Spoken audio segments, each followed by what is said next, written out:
And welcome to the In the Word Bible study from the Bartlett Woods Church of Christ. We are glad that you have joined us again for this episode. And in these Bible studies, we take some time to dig deeper into God's Word and to see what it means to us and how it applies to our lives. I'm going to introduce our panel again this week, and we'll go in something like alphabetical order. So wave when I call your name. First is Adam Coyle. There he is. And then Drew Davis and Jacob Street. And I'm Steve Burns, and we're glad that you have joined us here. Last week, if you joined us for our previous class from this panel, we looked at Romans chapter 12, and we looked at the first 8 verses, and about how that chapter has some practical applications of how to live as Christians in this world today. Which is very similar to the world 2,000 years ago.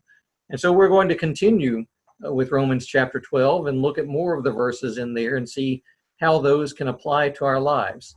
And so first up is Jacob. So Jacob, if you would, start with Romans chapter 12, verse 9, and read that and tell us what it means.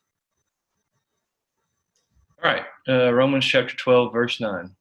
It says, "Let love be genuine, abhor what is evil, and hold fast to what is good."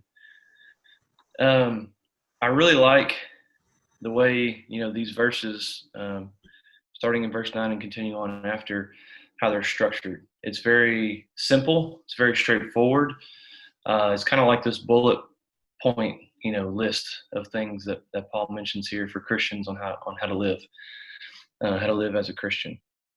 When I think about let love be genuine, I guess one of the other verses that popped into my head was, kind of the famous love chapter of 1 Corinthians 13, where it talks about, love is patient, love is kind. And these are the genuine features of love. But you also kind of get a picture of people who maybe don't live in love with, in a genuine love, and that's those that may have all the faith in the world, or that may be very eloquently spoken, but it says in 1 Corinthians 13, if you don't have love or a genuine love, then you're just a noisy gong or a clanging cymbal.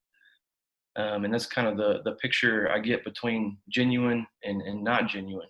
And you can kind of see that, I guess, in the way that you would look at the way that Jesus taught and the way that he lived versus maybe the Pharisees of the time. Jesus was teaching, you've heard that it was said, don't murder, but I tell you, don't even be angry with your brother. He was speaking in matters of the heart.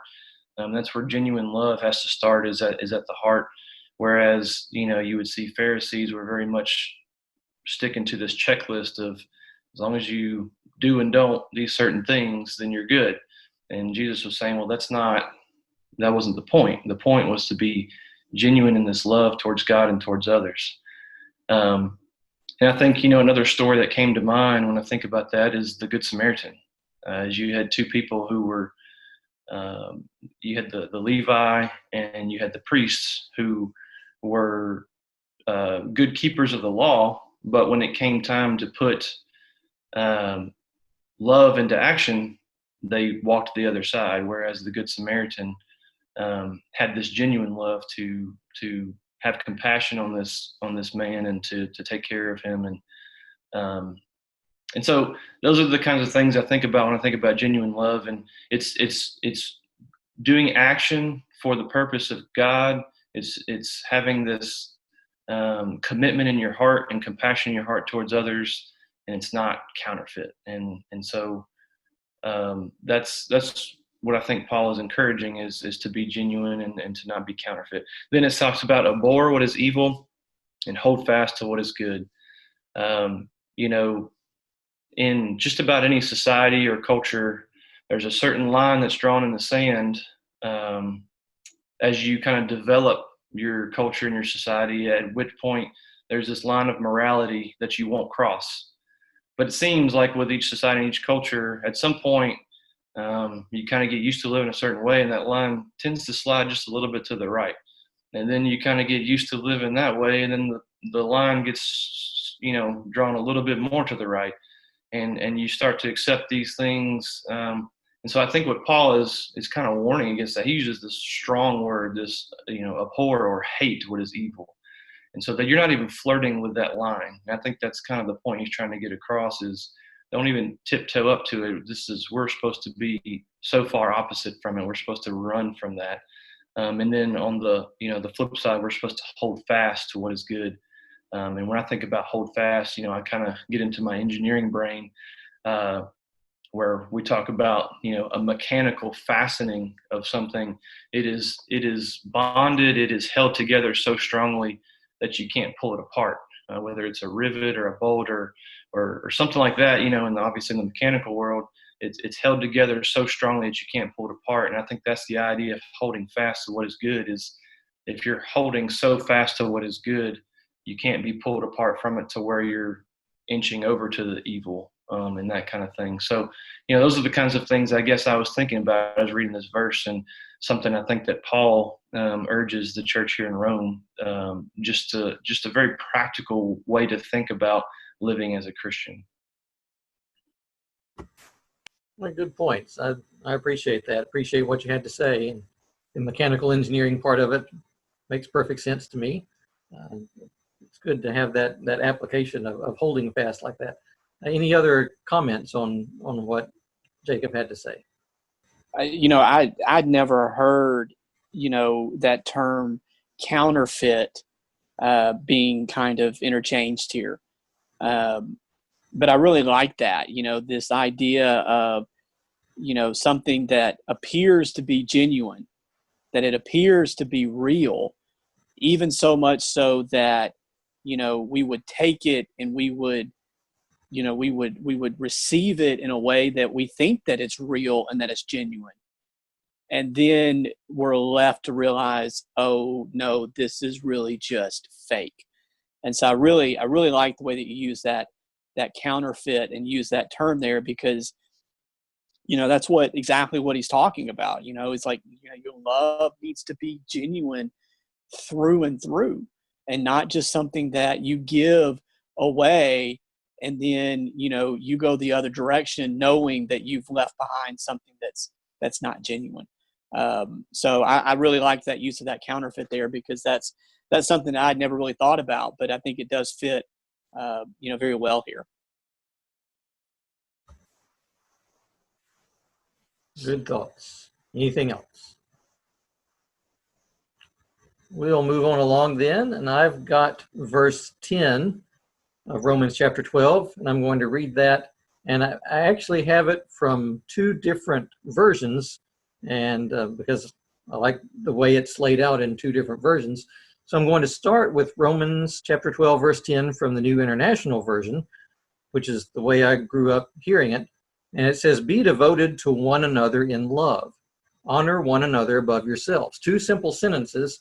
And I'm going to look at the first part here from this New International Version, which says, be devoted to one another in love. It's not just kind of, whatever. It's a true devotion. It means giving all your attention to it. If you're devoted to something, you're really focused on it. You're focusing your attention on it.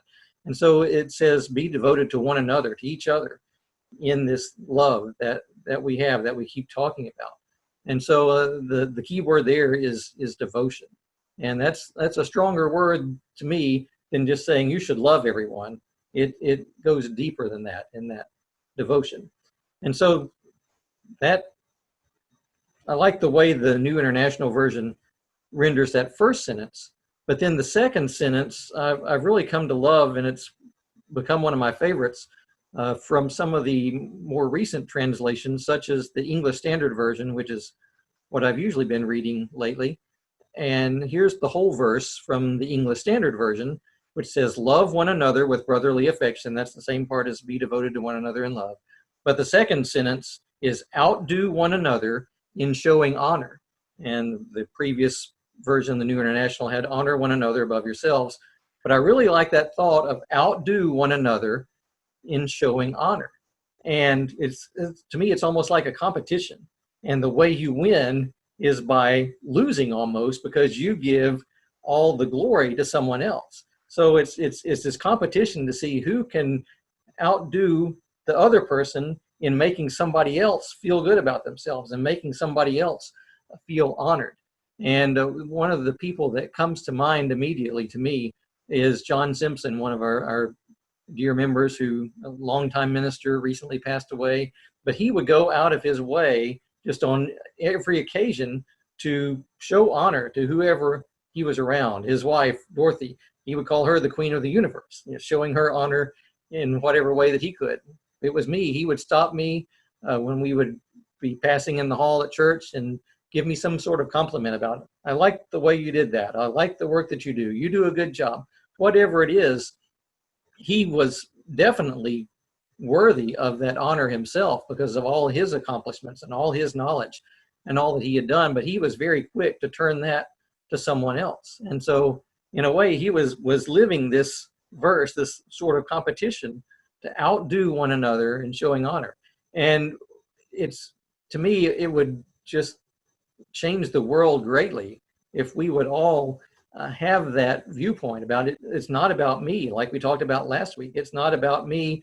Don't think of yourself more highly than you ought, but give that honor to other people and share that with others. So I guess I'm not that much of a sports person, but I like that competition kind of aspect of it, of outdo one another in showing honor. And I think we can't remind ourselves of that enough these days, to always focus on the other person and not about what honor I can get, but rather what honor I can give to other people. That's one of my favorite verses, and so that's what I get out of it. Any comments there? Further thoughts? While you were talking, Steve, that exactly what I was thinking about was what you went back to from last week, not to think more highly of yourself than you should. That's exactly what, you want to outdo one another in showing honor. That's looking to somebody else, not looking at yourself to say, hey, well, I sure did a good job on that, but looking to say, hey, they're really stepping up. I need to make sure and let them know that's being noticed. It has a big impact on people. Sure. Anybody else? All right, next up we have Drew, and Drew is going to talk to us about Romans chapter 12, verse 11. All right. Romans 12, verse 11. Do not be slothful in zeal, be fervent in spirit, serve the Lord. Similar to Steve, I'm gonna read it in several different versions here, just to go down. Short verse, we'll do it quick. So that was the ESV version. New American Standard says, not lagging behind in diligence, fervent in spirit, serving the Lord. New King James reads almost identical to that. NIV, never be lacking in zeal, but keep your spiritual fervor, serving the Lord. The King James Version, not slothful in business, fervent in spirit, serving the Lord. And then my kids have a I guess it's a more of a kid's translation. It kind of breaks things down sometimes. And when I was studying, I was like, I wonder, I'm going to go to that verse and see what that says. And it says, stay excited about your faith as you serve the Lord. And I was thinking, that really breaks it down. But so if you look at it out of the ESV, do not be slothful in zeal, or the NASB, not lagging behind in diligence. Basically saying, look, don't be lazy. The two words Christian and lazy kind of contradict themselves. You can't put those in the same sentence together. You think back into the times when this was written. You think of Paul. You think anybody would describe him as lazy? Probably not. It's just not things that go in the same sentence together. Christian and lazy. You can't be a Christian for the church today have an impact on people if you're lazy, if you're slothful. Fervent in spirit, fervent, it's not a word we use every day in today's language. So, some of the synonyms, it says like very, very hot, exhibiting or marked by great intensity of feeling, emotional, fiery, impassioned, red hot. That's how we should be for the church, for our Christianity. Not slothful, but we should be on fire. We should be red hot as Christians. And that's not easy. Especially in today's world. You've got people coming at you from all directions. You've got social media. You've got all these things that want to push Christianity to the side. But it's our job to be fervent in spirit, to serve the Lord. In reading this, one thing that another verse that brought up, Revelations 3, 14 through 16. I'm going to read that real quick. Revelation 3, 14 through 16. And it says, "And to the angel of the church in Laodicea write, the words of the Amen, the faithful, the true witness, and the beginning of God's creation. I know your works, you are neither cold nor hot. Would that you were either hot or cold. So because you are lukewarm and neither hot nor cold, I will spit you out of my mouth." That's exactly what this verse here is saying. You've got to be on fire. The slothful, that's the cold. That's the lukewarm, and that's not what we're asked to be. We're asked to be on fire, to be red hot. That's the way that the church will grow. That's what is going to make a change in our world today, is Christians that are on fire for God. That's what I get out of that verse. I like the part about the sloth. That's another one that I like, because sloths to me are funny because they're slow and don't do anything, and can get a good laugh out of that. They're funny in movies sometimes, but that's not how we're supposed to be in zeal. So I like the use of the word slothful. It's hard to say, but I like the use of the word slothful there. So, anybody else? And and I think it's ironic that now so many people are drawn to the sloth. It's become kind of this fad. Everybody, ooh, look, this sloth is so cute. Oh, look at this, stuffed sloth. I mean, it's become this, pop culture phenomenon. And I'm like you. They find them humorous anyway, because to me, there's nothing cute about a sloth. But when we put this verse in context, I think Drew did a great job. So many of us want to be lazy Christians. We want to show up, on Sunday morning and punch the ticket and go off and do whatever we want to do. That's kind of become the new cultural phenomenon, if you will, is to, well, yeah, I'm a Christian, I believe. Well, that's great. I'm glad that you believe, but Jesus teaches that even the demons believe. What are you doing with it? And and that's like what Paul was talking about. You've got to be red hot all the time, and that's not easy. It's very hard to do. But I appreciate Drew and tying that back to those lazy Christians, because I think sometimes we like to be that individual that Paul here is clearly talking against. It also ties in a little bit with what we talked about last time as well. those talents that we have. Mhm.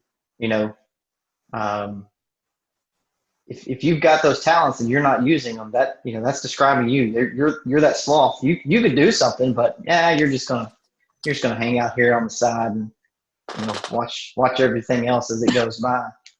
You know, that's something that I think we all struggle with at some time. Sometimes. Sure. All right, in the time that we have left, Adam is going to cover verse 12. So Adam, if you would, take it away. Yeah. So verse 12, you know, is a continuation of this thought process that Paul is laying out here, and it reads, "Rejoicing in hope, persevering in tribulation, and devoted to prayer."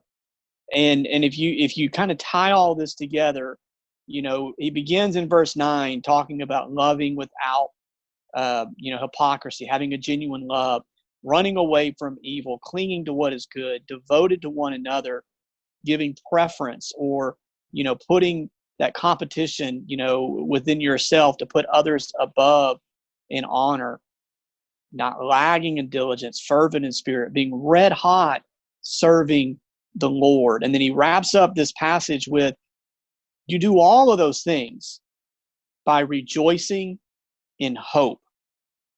And, you know, hope is such a funny word, because so many times we look at the word hope, and I don't think we fully understand what hope is.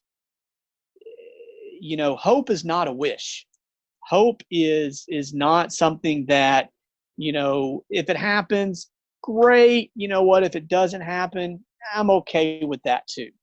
That's not what hope is, especially what biblical hope is referencing. You know, hope is something that we should expect with confidence. And so when Paul here is talking about rejoicing in hope, you know, he's saying that our hope is in Christ. Our hope is in the promises that Jesus has laid out for us. And we should expect those promises with great confidence. And so when we talk about rejoicing in hope, we have a confidence and we expect for the things that Jesus has told us to come true. And those are living with him eternally in heaven. Those are, you know, having a place that we can rest forever. And we're to rejoice in those things. But then Paul goes on and he says, not only are we to rejoice in hope, but we're to persevere in tribulations. And that is something that none of us in 2020 want to deal with. And if there's ever been a tribulating year, this has been the year. And, you know, we are so eager to get back to normal. We're so eager to get back to doing things the way that they were, because it's hard living in quarantine. It's hard doing things differently than what maybe we've been used to doing. But Paul here says we are to find and to be diligent in our perseverance and persevering in those trials. Turn over to Romans chapter 5, beginning of Romans. And if there was a verse or a series of verses that I were to label kind of my favorite verses, this would be right at the top. Romans 5, beginning in verse 3, Paul writes, he says, and not only this, but we are to exalt in our tribulations, knowing that tribulation brings about perseverance, and perseverance brings about proven character, and proven character brings about hope. And that hope does not disappoint, because the love of God has been poured out within our hearts through the Holy Spirit who was given to us. And so Paul here, he says, he says we are to rejoice in our trials. We're to rejoice in our tribulations. He says it in the beginning of Romans, and he says it again, here in the verses that we're studying. He says, rejoice in your trials. Why? Because those trials will bring about perseverance. But what do the perseverance bring about? Perseverance brings about proven character. You are who you are because of where you've been and because of what you have dealt with and because of what you have suffered through. Those trials and those tribulations are what makes us who we are. They are what drives us and are what produces the individual that we've become. And Peter says it best in 1 Peter chapter 1, beginning in verse 6. 1 Peter 1 and 6, Peter says this. He says, in this you greatly rejoice, even though now for a little while it's necessary that you've been distressed by various trials, so that the proof of your faith, becoming more precious than gold, which is perishable, even though tested by fire, may be found to result in praise and glory and honor at the revelation of Jesus Christ. Drew, you talked about that, Paul here talks about being fervent in spirit and being red hot. Well, that heat is what produces gold. And that heat, when we go through those trials and tribulations, that pressure, those difficulties, those trials, that becomes, as Peter says, that becomes our proof. People know we're Christians because of those trials and tribulations that we suffered through, and we've come out stronger on the other side. So not only are we to rejoice in hope, in that confidence of those promises that God has given us, but we are to persevere through those trials and through those tribulations. In those hard times, stick it out, because that's going to make us a much better person. So how do we do it? Paul says here, you do it by being devoted to prayer. And Steve, you already touched about on this idea of devotion, but making prayer a priority, making prayer a piece of who you are day in and day out. John talks about in Revelation 5 in verse 8, he says that those before God are offering up incense. And what are those incense? The prayers of the saints. And then Paul says in 1 Thessalonians 5 and 17 that we are to pray without ceasing. And I've always, thought about this concept of praying without ceasing, that we communicate with God so often and so well that our inner thoughts become that communication with God.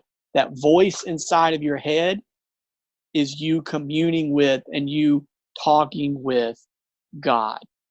That if we're constantly praying without ceasing, that we've created and we've built a relationship so tight-knit with God that even our inner thoughts are in line with the things that he wants us to be in line with. And so as we wrap this up, here in going back to Romans 12 and 12, Paul says, rejoice in hope. Rejoice in that you have a great confidence. It's not a wish, but it is a expect it to come true because God has said so. We rejoice in that, knowing that those trials and tribulations are going to produce a better person. And we do all of that by continuing and having a constant conversation with God and being devoted to prayer. Excellent. Appreciate those thoughts, Adam. Anybody have any closing thoughts as we're about to wrap up here? I was just going to say real quick, I like how Adam used the word, when he was defining hope, he talked about it was, it's a confidence. It's not just a wish. It just, got me thinking, if there is ever a people who should have every bit of confidence, it should be Christians, with what we know about what Christ has done for us and what God has done for us. And, if we look into ourselves, we can get into this life and we go through some of these tribulations and we can go through some of these trials and we can really easily get dissuaded from having that confidence. But like I said, if there's any people that should have confidence, it should be Christians, and it's because of what God has done, not because of anything we've done, but because of what God has done. Excellent. Well, that's going to be about all of our time for this session. We hope that you will join us again soon for another time, and we hope that you can join us in person at Bartlett Woods sometime in the future as well. So thanks for being with us.